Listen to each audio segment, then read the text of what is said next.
ನಮಸ್ಕಾರ ವೀಕ್ಷಕರೇ, ಇವತ್ತು ನಾನು ನಿಮಗೆ ಮೈಂಡ್ ಅಲ್ಲಿ ಟೀ ಶರ್ಟ್ ಅಥವಾ ಫಾರ್ಮಲ್ ಶರ್ಟ್ ಹಾಕೊಳ್ಳೋ ವಿಷಯದ ಬಗ್ಗೆ ಮಾತಾಡ್ತಾ ಇದ್ದೀನಿ. ನಿಮಗೆ ಲಾಸ್ಟ್ ಟೈಮ್ ಕೇಳಿದಾಗಲೇ ಲಾಸ್ಟ್ ಎಪಿಸೋಡ್ ನಲ್ಲಿ ಒಂಥರ ಯೋಚನೆ ಆಗಿರುತ್ತೆ, ಏನಪ್ಪ ಇದು ಮೈಂಡ್ ಅಲ್ಲಿ ಟೀ ಶರ್ಟ್ ಮತ್ತೆ ಫಾರ್ಮಲ್ ಶರ್ಟ್ ಹಾಕೊಳ್ಳೋದೇನು ಅಂತ. ಬಹಳ ಮುಖ್ಯವಾದ ಒಂದು ಸಮಾಚಾರ ಇದು.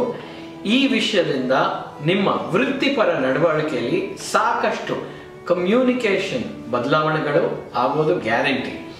ನಾವು ಕೆಲಸ ಮಾಡಿದಾಗ ಈದರ್ ಗವರ್ಮೆಂಟ್ ಆಫೀಸಸ್ ನಲ್ಲಿ ಸರ್ವಿಸ್ ಮಾಡ್ತೀವಿ, ಇಲ್ಲ ಅಂದ್ರೆ ಆಸ್ ಅ ಪ್ರೊಫೆಷನಲ್ ನಾವು ಕೆಲಸ ಮಾಡ್ತಿರ್ತೀವಿ, ಅಥವಾ ಕಾರ್ಪೊರೇಟ್ ಸೆಕ್ಟರ್ ಅಲ್ಲಿ ನಾವು ಕಾಂಟ್ರಿಬ್ಯೂಟ್ ಮಾಡ್ತಾ ಇರ್ತೀವಿ, ಅಥವಾ ಬಿಸ್ನೆಸ್ ಎಸ್ಟಾಬ್ಲಿಷ್ಮೆಂಟ್ಸ್ ಅಲ್ಲಿ ನಾವು ಕೆಲಸ ಮಾಡ್ತಿರ್ಬಹುದು. ಈ ನಾಲ್ಕು ಕಡೆ corporates, government circles, business sector ಹಾಗೂ ಪ್ರೊಫೆಷನಲ್ಸ್ ಅಂದ್ರೆ ಲಾಯರ್ಸ್, ಡಾಕ್ಟರ್ಸ್, ಎಲೆಕ್ಟ್ರಿಷಿಯನ್ಸ್, ಪ್ಲಂಬರ್ಸ್ ನ ಕೂಡ ನಾವು ಆಸ್ ಪ್ರೊಫೆಷನಲ್ ಕಾಂಟ್ರಾಕ್ಟರ್ಸ್ ನೋಡ್ತೀವಿ. ಸೊ ವೀಕ್ಷಕರೇ, ನಾವು ಪ್ರೊಫೆಷನಲ್ ಬಿಹೇವಿಯರ್ ಹೇಗೆ ತೋರಿಸ್ಬೇಕು? ಮೈಂಡ್ ಅಲ್ಲಿ ನಾವು ಟೀ ಶರ್ಟ್ ಹಾಕೋಬಾರ್ದು. ಮೈಂಡ್ ಅಲ್ಲಿ ಯಾವಾಗಲೂ ನಾವು ಫಾರ್ಮಲ್ ಶರ್ಟ್ ಹಾಕೊಂಡಿರ್ಬೇಕು. ಆದ್ರೆ ನಾವು ರೆಗ್ಯುಲರ್ ಕೆಲಸದಲ್ಲಿ ಎಷ್ಟೋ ಕಂಪನೀಸ್ ಅಲ್ಲಿ ಟೀ ಶರ್ಟ್ ಹಾಕೊಂಡ್ರು ತಪ್ಪೇನಿಲ್ಲ ಅಂತಾರೆ. ವೀಕ್ಷಕರೇ, ಈಗಿನ ಕಾಲದಲ್ಲಿ ನಮ್ಮ ಫಾರ್ಮಲ್ ಬಿಹೇವಿಯರ್ನ ನಾವು ಯಾವಾಗಲೂ ಮುಂದೆ ಇಡಬೇಕು. ನಾವು ಕೆಲವು ಕಡೆ ಕಾರ್ಪೊರೇಟ್ಸ್ ಅಲ್ಲೂ ಸೆಮಿ ಫಾರ್ಮಲ್ ಅಥವಾ ಕ್ಯಾಶುವಲ್ ಮೋಡ್ ಅಲ್ಲಿ ಕೆಲಸ ಮಾಡೋದು ನೋಡಿದೀವಿ, ಅದೇ ತಪ್ಪಿಲ್ಲ. ಬಟ್ ನನ್ನ ಯೋಚನೆ ಏನಂದ್ರೆ, ಸಾಕಷ್ಟು ಜನಕ್ಕೆ ಫಾರ್ಮಲ್ ಶರ್ಟ್ ಇಂದ ಟೀ ಶರ್ಟ್ಗೆ ಜಂಪ್ ಮಾಡೋದು ಕಷ್ಟ ಆಗಲ್ಲ. ಉದಾಹರಣೆಗೆ, ನೀವು ಕೆಲಸ ಮಾಡ್ತಿರ್ತೀರಾ, ಸಡನ್ ಆಗಿ ನಿಮ್ಮ ಫ್ರೆಂಡ್ ನಿಮ್ಮ ಆಫೀಸಿಗೆ ಬಂದಾಗ ಏನಯ್ಯ ನೀನ್ ಇಲ್ಲಿ ಬಂದಿದ್ಯಾ ಅಂತ ಆರಾಮಾಗಿ ಕೇಳ್ತೀರಾ. ನೀವು ಫಾರ್ಮಲ್ ಆಗಿ ಮಾತಾಡಲ್ಲ. ಆದ್ರೆ ನಾವು ಮಾಡ್ತಾ ಇರೋ ತಪ್ಪು ಕೆಲಸ ಏನಂದ್ರೆ, ನಾವು ಬೇರೆ ಕಡೆಯಿಂದ ಮನೆಯಿಂದ ಆಫೀಸಿಗೆ ಬಂದಾಗ ನಾವು ಮನೆಯಲ್ಲಿ ಟೀ ಶರ್ಟ್ ಹಾಕೊಂಡು ಆರಾಮಾಗಿರ್ತೀವಿ ಅಲ್ವಾ? ಅದೇ ಕ್ಯಾಶುವಲ್ ಆಟಿಟ್ಯೂಡ್ ನಾವು ಆಫೀಸ್ಗೆ ತರ್ತೀವಿ.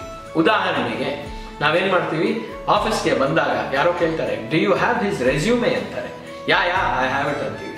ಇಲ್ಲ ಅಂದ್ರೆ would you like to have some coffee ಅಂತ ಮೀಟಿಂಗ್ ಅಲ್ಲಿ ಯಾರು ಕೇಳಿದಾಗ no I don't want coffee ಅಂತೀವಿ. ಇಲ್ಲ ಅಂದ್ರೆ ಯಾ ಐ ಹ್ಯಾವ್ ಅಂತೀವಿ. ಆದ್ರೆ ನಾವಿಲ್ಲಿ ಮರಿತಾ ಇರೋ ವಿಷಯ ಏನು? The focus of any conversation is you, not I. ಅದು ಮುಂಚೆನೆ ನಾನು ನಿಮಗೆ ತೋರಿಸ್ಕೊಟ್ಟಿದ್ದೀನಿ. So would you like to have coffee ಅಂದ್ರೆ ನೋ ಥ್ಯಾಂಕ್ ಯು ಅಥವಾ ಎಸ್ ಥ್ಯಾಂಕ್ ಯು ಅಂತ ಹೇಳಬೇಕು ಅಲ್ವಾ? ಅದಕ್ಕೂ ಇಂಪಾರ್ಟೆಂಟ್ ವಿಷಯ ಏನಂದ್ರೆ, ನಾವು ಮೈಂಡ್ ಅಲ್ಲಿ ಟೀ ಶರ್ಟ್ ನ ಹಾಕೊಂಡಿದೀವಿ, ಅದು ನಿಲ್ಲಿಸ್ಬೇಕು. ನಾವೇನ್ ಮಾಡ್ತೀವಿ, ಕ್ಯಾಶುವಲ್ ಆಗಿ ಮಾತಾಡ್ತೀವಿ. No yeah I have it ಅಂತ ಈ ತರ ಎಲ್ಲ ಮಾತಾಡಬಾರ್ದು. ದಯವಿಟ್ಟು ಅರ್ಥ ಮಾಡ್ಕೊಳ್ಳಿ. ನಾನು ಈ ವಿಷಯನ ನಿಮಗೆ ತಿಳಿಸ್ಕೊಡ್ತಾ ಇರೋದು ಏಕಂದ್ರೆ, ನಿಮಗಾಗ್ಲೇ ಇಂಗ್ಲಿಷ್ನಲ್ಲಿ ಒಳ್ಳೆ ಗ್ರಿಪ್ ಪಡಿಬೇಕು ಅನ್ನೋ ಆಸೆ ಇದೆ. ಆದ್ರೆ ನಾವು ಬರೀ ವಾಟ್ ಟು ಟಾಕ್ ಬಗ್ಗೆ ಮಾತಾಡಿದಾಗ ಹೌ ಟು ಟಾಕ್ ವಿಷಯಗಳಲ್ಲಿ ನೀವು ಹೊಡೆಸ್ಕೊಳ್ಳೋ ಚಾನ್ಸಸ್ ಇದೆ. ಸೊ ಅದಕ್ಕೆ ನಾನು ನಿಮಗೆ ಈ ವಿಷಯನ ತುಂಬಾ ಸ್ಪಷ್ಟವಾಗಿ ತೋರಿಸ್ಕೊಡ್ತಾ ಇದ್ದೀನಿ. ನೀವು ಟೀ ಶರ್ಟ್ನ ಎಲ್ಲಿ ಹಾಕ್ತೀರಾ ಯೋಚನೆ ಮಾಡಿ. ನೀವು ಟೀ ಶರ್ಟ್ನ ಕ್ಯಾಶುವಲ್ ಆಗಿದ್ದಾಗ, ನಿಮ್ಮ ಫ್ರೆಂಡ್ಸ್ ಜೊತೆ, ಮನೆಯಲ್ಲಿ, ಮೂವಿಗೆ ಹೋದಾಗ, ಪಿಕ್ನಿಕ್ ಹೋದಾಗ, ಪಾರ್ಟಿಗೆ ಹೋದಾಗ, ಅಥವಾ ನೀವು ರಿಲ್ಯಾಕ್ಸ್ ಮಾಡ್ಕೊಂಡಿದ್ದಾಗ ಹಾಕೊಳ್ಳೋದು ಕರೆಕ್ಟ್ ತಾನೆ? ನೀವು ಫಾರ್ಮಲ್ ಶರ್ಟ್ನ ಯಾವಾಗ ಹಾಕೊಳ್ತೀರಾ? ನೀವು ಒಂದು ಮೀಟಿಂಗ್ ಅಲ್ಲಿ ಇರ್ಬೇಕಾದ್ರೆ, ಅಥವಾ ಅಫಿಷಿಯಲ್ ಡ್ಯೂಟಿಲಿ ಇರ್ಬೇಕಾದ್ರೆ, ಅಥವಾ ಆಫೀಸಲ್ಲಿ ಇರ್ಬೇಕಾದ್ರೆ ಫಾರ್ಮಲ್ ಶರ್ಟ್ ಹಾಕೊಳ್ಳೋ ಅಭ್ಯಾಸ ಇದೆ. ಸೊ ವೀಕ್ಷಕರೇ, ದಯವಿಟ್ಟು ಅರ್ಥ ಮಾಡ್ಕೊಳ್ಳಿ. ನಿಮ್ಮ ಮೈಂಡ್ ಅಲ್ಲಿ ಇನ್ಮೇಲಿಂದ ನೀವು ಫಾರ್ಮಲ್ ಶರ್ಟ್ ನ ಹಾಕೊಂಡಿರ್ಬೇಕು. ನೀವು ನಿಮ್ಮ ಭಾಷೆಯಲ್ಲಿ ಫಾರ್ಮಲ್ ಆಗಿರ್ಬೇಕು. ಉದಾಹರಣೆಗೆ, ಆಫೀಸರ್ ಕೇಳ್ತಾರೆ, do you have the resume ಅಂತಾರೆ. ಅವಾಗ ನೀವು ಯಾ ಐ ಗಾಟ್ ಇಟ್ ಅನ್ನೋ ಬದಲು yes sir I do have it, would you like to look at it ಅಂತ ಮಾತಾಡಬೇಕು.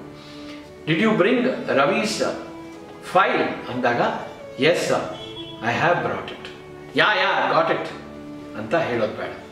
ವೇರ್ ಇಸ್ ರವಿ ಅಂದ್ರೆ ಗಾಡ್ ಓನ್ಲಿ ನೋಸ್ ಅಂತೆಲ್ಲ ಮಾತಾಡೋದು. Sir I do not know sir, shall I find out? ಈ ರೀತಿ ನೀವು ಮಾತಾಡಬೇಕು, ಗೊತ್ತಾಯ್ತಾ? ಇನ್ಮೇಲಿಂದ ನೀವು ಅಫಿಷಿಯಲ್ ಆಗಿ ಮಾತಾಡ್ಬೇಕಾದ್ರೆ, ಎಷ್ಟೋ ಕಂಪನೀಸ್ ಅಲ್ಲಿ ಟೀ ಶರ್ಟ್ ಹಾಕೊಂಡು ಕೆಲಸ ಮಾಡಕ್ಕೆ ಬಿಡ್ತಾರೆ, ತಪ್ಪಿಲ್ಲ. ಬಟ್ ನೀವು ಇನ್ಮೇಲಿಂದ ಅಫಿಷಿಯಲ್ ಆಗಿ ಮಾತಾಡ್ಬೇಕಾದ್ರೆ ಆದಷ್ಟು ಫಾರ್ಮಲ್ ಲ್ಯಾಂಗ್ವೇಜ್ ಯೂಸ್ ಮಾಡಿ. ಫಾರ್ಮಲ್ ಲ್ಯಾಂಗ್ವೇಜ್ ನ ನೀವು ಯೂಸ್ ಮಾಡಬೇಕು ಅಂದ್ರೆ ವೆರಿ ಸಿಂಪಲ್, ಶಾರ್ಟ್ ಫಾರ್ಮ್ಸ್ ನ ಉಪಯೋಗಿಸಬೇಡಿ. ಉದಾಹರಣೆಗೆ, I go, they'll go, we'll go, she'll come, I don't know, they can't come, we can't wait ಅಂತೆಲ್ಲ ಮಾತಾಡಬಾರ್ದು. ನಾಟ್ ಪದಗಳಿದೆಯಲ್ಲ, ಕಾಂಟ್, ವೋಂಟ್, ಶುಡಂಟ್, ವುಡಂಟ್, ಅದನ್ನೆಲ್ಲ ಬಳಸಬಾರ್ದು. ಹಾಗುವೆ ಐ ವಿಲ್ ನ ಐಲ್ ಅನ್ಬಾರ್ದು, ದೇ ವಿಲ್ ನ ದೇಲ್ ಅನ್ಬಾರ್ದು, ವಿ ವಿಲ್ ನ ವೀಲ್ ಅನ್ಬಾರ್ದು. ಗೊತ್ತಾಯ್ತಾ? He isn't coming, no sir he is not coming, ಆ ಥರ ಮಾತಾಡಬೇಕು. ಗೊತ್ತಾಯ್ತಾ? Ravi isn't waiting there, sir Ravi is not waiting there, shall I ask him to kindly wait, ಆ ಥರ ಮಾತಾಡಬೇಕು. ಗೊತ್ತಾಗ್ತಾ ಇದೆಯಾ? ಆಮೇಲೆ ಇನ್ನೊಂದು ವಿಷಯ ವೀಕ್ಷಕರೇ, ನೀವು ಆದಷ್ಟು ಫಾರ್ಮಲ್ ಆಗಿ ಮಾತಾಡ್ಬೇಕಾದ್ರೆ ಯಾ ಅಂತ ಹೇಳಬೇಡಿ, ಎಸ್ ಅಂತ ಹೇಳಿ. ಹಾಗುವೆ ಓಕೆ ಅಂತ ಹೇಳಬಾರ್ದು. ನೀವು ಇನ್ಮೇಲೆ ಏನನ್ಬೇಕು, ಫೈನ್ ಅಥವಾ all right, ALL all space right, all right ಅಂತ ಹೇಳಬೇಕು. ಅದು ಬೆಟರ್ ಇರುತ್ತೆ. ನೀವೇ ಯೋಚನೆ ಮಾಡಿ, ಓಕೆ ಐ ವಿಲ್ ಗೋ ಅಂತ ನೀವು ಎಷ್ಟು ಚೆನ್ನಾಗಿ ಹೇಳಿದ್ರು ಅಷ್ಟು ಸರಿ ಅನ್ಸಲ್ಲ. ಆದರೆ fine sir I shall do it, I shall be there ಅಂತ ಹೇಳಿದಾಗ ವೆರಿ ಅಫಿಷಿಯಲ್ ಟಚ್ ಬರುತ್ತೆ ಅಲ್ವಾ? ಸೊ ವೀಕ್ಷಕರೇ, ಇನ್ಮೇಲಿಂದ ನೀವು ಫಾರ್ಮಲ್ ಆಗಿ ಮಾತಾಡಿ. ನಾನು ಇನ್ನೊಂದು ವಿಷಯ ನಿಮ್ಮ ಮೈಂಡಲ್ಲಿ ಬಂದಿರೋದನ್ನ ಈಗ ತಿಳಿಸ್ತೀನಿ. ಎಷ್ಟೋ ಜನ ನೀವು ಯೋಚನೆ ಮಾಡ್ತಿರ್ತೀರ, ಅಲ್ಲ ಸರ್ ಎಲ್ಲ ಕಡೆ ನಾನು ಫಾರ್ಮಲ್ ಆಗಿ ಇರೋಕ್ಕಾಗಲ್ಲ, ಕೆಲವು ಕ್ಲೈಂಟ್ಸು ಕೆಲವು ಸಪ್ಲೈಯರ್ಸ್ ಎಕ್ಸ್ಪೆಕ್ಟ್ ಮಾಡ್ತಾರೆ ನಾನು ಇನ್ಫಾರ್ಮಲ್ ಆಗಿರಬೇಕು ಅಂತ. It's an ice breaking tactic. ಅವರು ಇನ್ನಷ್ಟು ಕ್ಲೋಸ್ ಆಗಿ ನಮ್ಮ ಜೊತೆ ಬಿಸ್ನೆಸ್ ಕಂಡಕ್ಟ್ ಮಾಡೋ ಒಂದು ವಿಧಾನ ಅಂತೀರ. ಒಪ್ಕೊಳ್ತೀನಿ. ಎಲ್ಲ ಕಡೆ ನೀವು ಯಾ ಅಂತ ಹೇಳಬೇಡಿ ದಯವಿಟ್ಟು. ಕೆಲವು ಕಡೆ ಯಾವಾಗಲಾರೋ ನಿಮಗೆ ಅನ್ನಿಸ್ದಾಗ ಕರೆಕ್ಟ್ ಇದು ಇಲ್ಲಿ ಸೂಕ್ತ ಅಂತ, ಅವಾಗ ಯಾ ಅಂತ ಹೇಳಿ. ಅದೇ ರೀತಿ ಎಲ್ಲ ಕಡೆ ನೀವು ಟೀ ಶರ್ಟ್ ಹಾಕೊಂಡು ಮಾತಾಡಬೇಡಿ. ಎಲ್ಲ ಕಡೆ ನೀವು ಅಫಿಷಿಯಲ್ ಆಗಿರಿ. ಕೆಲವು ಕಡೆ ನೀವು ಟೀ ಶರ್ಟ್ ಹಾಕೊಂಡು ಮಾತಾಡಲೇಬೇಕಾಗತ್ತೆ, ಇವನ್ ಡ್ಯೂರಿಂಗ್ ವರ್ಕ್. ಯಾಕೆ ಹೇಳಿ? ಯಾಕೆ ಅಂದರೆ ಅವ್ರು ಅದನ್ನು ಎಕ್ಸ್ಪೆಕ್ಟ್ ಮಾಡ್ತಾರೆ. ಅದು ಡಿಗ್ರಿ ಆಫ್ ಕ್ಲೋಸ್ನೆಸ್ ತೋರಿಸುತ್ತೆ. ಒಪ್ಕೊಳ್ತೀನಿ, ನೀವು ಆ ಸಂದರ್ಭಗಳಲ್ಲಿ no I don't want coffee, you kindly go head ಅಂತ ಹೇಳಿ ಚೆನ್ನಾಗಿರುತ್ತೆ. ಆದರೆ ಎಲ್ಲ ಕಡೆ ಡೋಂಟ್, ಕಾಂಟ್, ವೋಂಟ್, ಶುಡಂಟ್ ಅನ್ನೋ ಪದಗಳು ಹಾಗೂ ಐ ವಿಲ್, ದೇ ವಿಲ್ ಅಂತ ನೀವು ಶಾರ್ಟ್ ಫಾರ್ಮಲ್ಲಿ ಹೇಳಿ ನಿಮ್ಮ ಭಾಷೆಯನ್ನು ಹಾಳು ಮಾಡ್ಕೋಬೇಡಿ. ಆದಷ್ಟು ನಿಮ್ಮ ಮೈಂಡ್ನಲ್ಲಿ ನೀವು ಟೀ ಶರ್ಟ್ ಹಾಕೋಬೇಡಿ, ಫಾರ್ಮಲ್ ಶರ್ಟ್ ಹಾಕೊಳ್ಳಿ. ಹಾಗುವೇ ಈಗಿನ ಕಾಲದಲ್ಲಿ ನೀವು ಎಕ್ಸ್ಪ್ರೆಸಿವ್ ಆಗಿ ಮಾತಾಡಿ, ಚೆನ್ನಾಗಿ ಎಕ್ಸ್ಪ್ರೆಸಿವ್ ಆಗಿ. ಬರೀ ನೀವು ಇಂಗ್ಲೀಷ್ನ ಉಪಯೋಗಿಸೋದಲ್ಲ, ಆದರೆ ಎಕ್ಸ್ಪ್ರೆಸಿವ್ ಆಗಿ ಮಾತಾಡಿ. ಅದ್ರ ಬಗ್ಗೆ ನಾನು ಮಾಹಿತಿ ಕೊಡ್ತೀನಿ ನೆಕ್ಸ್ಟ್ ಕ್ಲಾಸ್ನಲ್ಲಿ.